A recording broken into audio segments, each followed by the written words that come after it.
জুলাই বিপ্লবের ঘোষণাপত্র নিয়ে রাজনৈতিক দলগুলোর সঙ্গে আলোচনা করবে সরকার। কবে নাগাদ আলোচনা হবে তা সুস্পষ্ট নয় বলে জানিয়েছেন প্রধান উপদেষ্টার প্রেস সচিব শফিকুল আলম। রবিবার সাংবাদিকদের ব্রিফিংয়ে তিনি আরও জানিয়েছেন, সাবেক প্রধানমন্ত্রী শেখ হাসিনাকে ফিরিয়ে আনতে ভারত আনুষ্ঠানিকভাবে কিছু জানায়নি এখনো।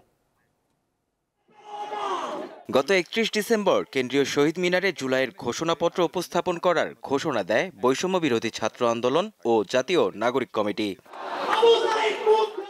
এর একদিন আগে প্রধান উপদেষ্টার প্রেস সচিব জুলাইয়ের ঘোষণাপত্র সরকারিভাবে উপস্থাপন করার উদ্যোগের কথা জানান।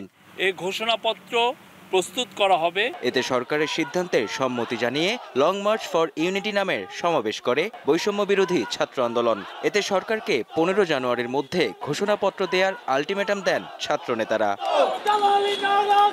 রবিবার রাজধানীর ফরেন সার্ভিস একাডেমিতে সমসাময়িক বিষয় নিয়ে সংবাদ সম্মেলনে এ বিষয়ে কথা বলেন প্রধান উপদেষ্টার প্রেস সচিব। তিনি জানান, জুলাই ঘোষণাপত্র নিয়ে রাজনৈতিক দলগুলোর সাথে আলোচনা করবে সরকার। কবে নাগাদ হবে তা সুস্পষ্ট নয়। এটা নিয়ে সামনে পলিটিক্যাল পার্টিগুলোর সাথেও কথাবার্তা হবে এবং আমরা আশা করছি যে আপনারা এই বিষয়ে সামনে আরো ডেভেলপমেন্ট দেখবেন। তিনি বলেন, জুলাই আগস্ট হত্যাকাণ্ডের বিচারের জন্য সাবেক প্রধানমন্ত্রী শেখ হাসিনাকে দেশে ফিরিয়ে আনতে চেষ্টা করছে সরকার। ভারতের পররাষ্ট্র দপ্তরে নোট পাঠানো হয়েছে, তবে এখনো আনুষ্ঠানিকভাবে কিছু জানায়নি ভারত।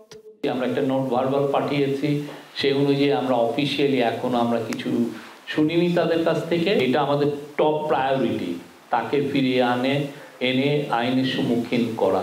এই জায়গাটায় কোনো এক ইঞ্চিও পিছু পাওয়া হবে না।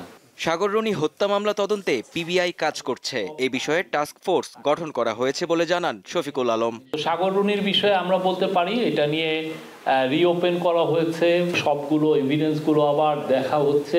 এটা কাজ করছে পিবিআই এর প্রধান। প্রেস সচিব জানান, জুলাই আগস্টের আন্দোলনে 6 জন সাংবাদিককে হত্যা করা হয়েছে। এসব ঘটনার সাথে জড়িতদের বিচারের আওতায় আনার প্রতিশ্রুতি দেন তিনি। করেছে যে চোরতন্ত্র। মেহেদী হাসান, দীপ্ত সংবাদ, ঢাকা।